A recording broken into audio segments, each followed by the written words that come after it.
Can't log into your account inside LDPlayer and are getting account errors while opening apps? Yeah, that's a common issue, but easy to fix. Let's go.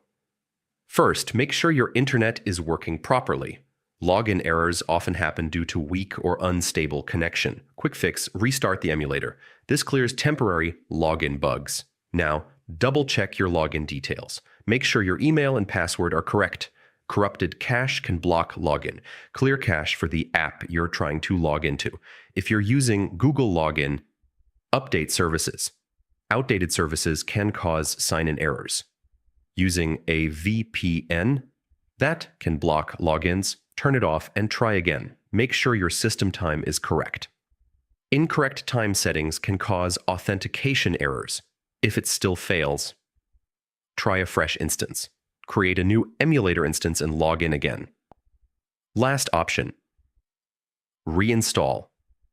This resets all account and system settings. So, check your connection, fix credentials, update services, and clear cache.